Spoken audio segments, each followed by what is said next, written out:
इनका परिचय हम जानना चाहेंगे। सबसे पहले अपना न्यूज़ बिहार स्टार में आपका स्वागत है। जी, आपका भी स्वागत है।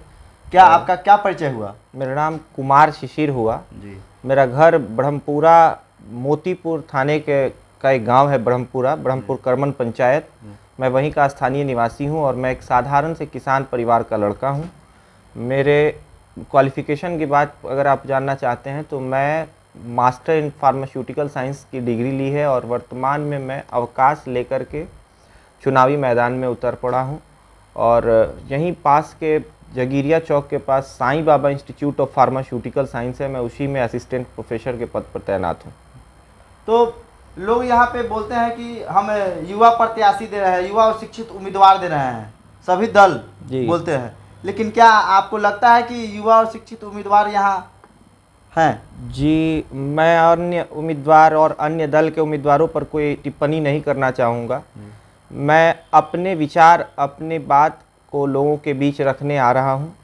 अपनी विचारों का प्रचार प्रसार मैं लोगों से कर रहा हूँ, जनसंपर्क जारी रखा हूँ। मैं पिछले 1 साल से मैं लोगों को से मिलना जुलना, लोगों के पास जाना, ये मेरा जारी है और अभी तो सघन जनसंपर्क मेरा चल रहा है। आइए हम सुनते हैं युवा सोच और युवा उम्मीदवार से क्या कुछ उनका विजन है, उनके बारे में हम अथक प्रयास करेंगे जानने का कि क्या कुछ उनका विजन है कि लोकसभा में उम्मीदवार के रूप में, निर्दलीय के उम्मीदवार के रूप में ये आए हैं। क्या कुछ विजन है आपका? देखिए, विस्तार से इस पे बात करेंगे तो 2 दिन लग जाएगा समय हमारे विचारों को बताने में, लेकिन संक्षेप में मैं कुछ बातें बताना चाह रहा हूँ। अगर मैं चुनाव जीत जाता हूँ या फिर वैशाली की जनता मुझे वोट क्यों दे, तो मेरे पास कुछ इसके वजह है जिसको लेकर के मैं वोट मांगने लोगों के बीच जा रहा हूँ, अपनी बातें रख रहा हूँ।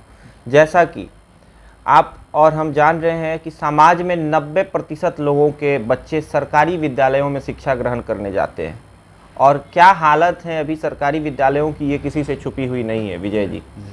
तो ऐसे में कोई भी जनप्रतिनिधि, पंचायत स्तर से लेकर के लोकसभा स्तर तक के जनप्रतिनिधि, कोई भी जनप्रतिनिधि की ओर से कोई भी सूद लेने वाले नहीं हैं कि हाँ स्कूल में बच्चे जा रहे हैं तो उनको गुणवत्तापूर्ण शिक्षा मिल पा रही है कि नहीं, सुदृढ़ व्यवस्था है कि नहीं।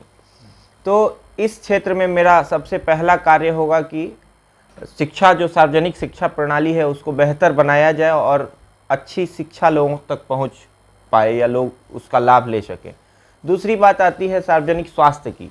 तो स्वास्थ्य क्षेत्र में बहुत सारी घोषणाएं करते हैं बड़े बड़े नेता लोग, ये कर दिया, वो कर दिया, फलना चिलना जो भी है, लेकिन आप वास्तविकता अगर देखना चाहते हैं तो किसी भी सरकारी अस्पतालों में चले जाएं जहां पे मरीज को भर्ती किया जाता है। आप वहां जाकर देखेंगे कि मरीज को कॉरिडोर में नीचे ज़मीन पे लेटाया जाता है, बेड के अभाव में, स्ट्रेचर के अभाव में सुविधा नहीं मिल पाती है। गरीब मध्यम वर्गीय लोग अपने कमाई का एक अच्छा खासा हिस्सा अन्य ज़रूरतों को पूरा करने में लगा देते हैं, जबकि स्वास्थ्य में सुविधा लेने के लिए महंगी दवाइयाँ, महंगे सुविधाओं का पैसा खर्च करना पड़ता है। इस क्षेत्र में भी मैं कार्य करूंगा जिसमें हमारे क्षेत्र के लोगों को सार्वजनिक स्वास्थ्य का लाभ मिलता रहे, स्वास्थ्य सुविधाओं का लाभ मिलता रहे। देखिए, भारत एक किसान प्रधान देश है। यहाँ की 70% आबादी जो कृषि से जुड़ा हुआ है जी, और आज के डेट में जो अभी वर्तमान में अभी जी, गेहूं का फसल बर्बाद हो चुका है, किसान त्राहिमाम है, ठीक है, और अभी इनपुट ऑनलाइन नहीं हो पा रहा है। तो किसानों के लिए क्या आपका क्या विजन है? देखिए सर, अभी तो मैं किसी पावर में हूँ नहीं, किसी सत्ता में हूँ नहीं कि मैं किसानों के लिए बहुत बड़ी बड़ी बातें कर दूं, लेकिन किसानों को भी ध्यान में रखकर मेरे पास कुछ मैंने अपना विचार रखा है किसानों के हित में भी।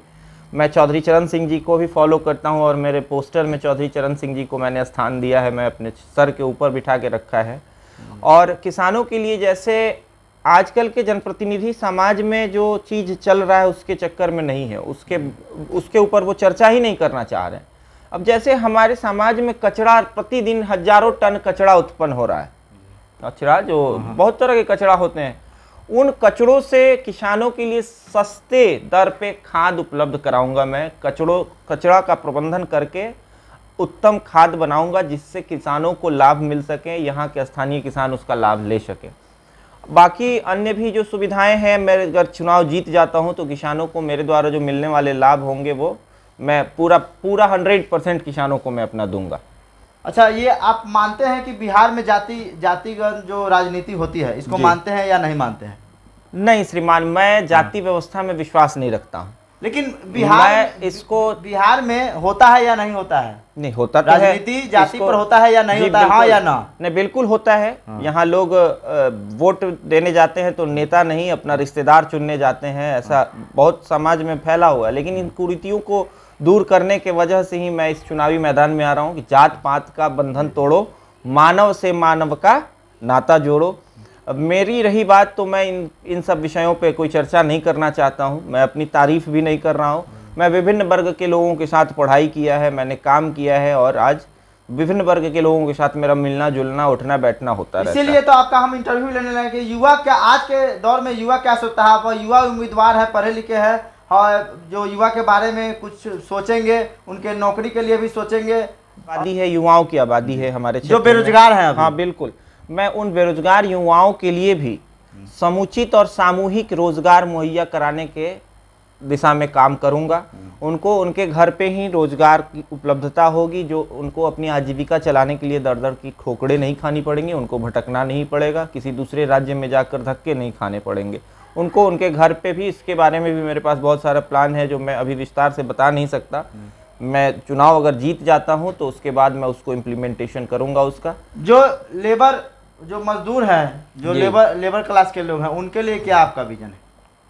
मजदूरों को मजदूरी अगर उचित मिले तो घर पे ही उनको रोजगार उपलब्ध करा दी जाए तो उनको ज़रूरत नहीं है कि ट्रेन में धक्के खाकर दूसरे राज्यों में जाएं। तो सबसे बड़ी बात है कि यहाँ इन्वेस्टर्स, रही बात कि निवेशक अगर आएंगे, अपना रोजगार यहाँ उत्पन्न होगा, कारखाने लगाएंगे, तो उसके लिए तो सरकारों को भी पहल करना पड़ता है। लेकिन मैं भी अपनी स्तर से पहल करके यहाँ पे मजदूरों के लिए रोजगार की व्यवस्था करवाऊंगा। ये लोग देखिए, यहाँ पे हम किसी का नाम नहीं लेना चाहते हैं, कोई भी नेता का, लेकिन यहाँ पर जब फैक्ट्री मोतीपुर में लगता है तो लोकल को नहीं मजदूर रखा जाता है, बाहर से मजदूर मंगाया जाता है, लेकिन लोकल को काम नहीं दिया जाता जी है। बात तो आप सही कर रहे हैं, बिल्कुल सही कर रहे हैं। पिछले बार भी लोकसभा चुनाव में बहुत सारे वादे घोषणा किए गए थे और उन घोषणाओं का कहीं असर कुछ दिख नहीं रहा है। आपने अभी जो बताया इशारा कहीं और है, मैं समझ रहा हूँ इस बात को। मैं भी इन सब बातों पे चर्चा नहीं करना चाह रहा हूँ अभी, फिर कभी मिलेंगे तो बैठ के बातें करेंगे।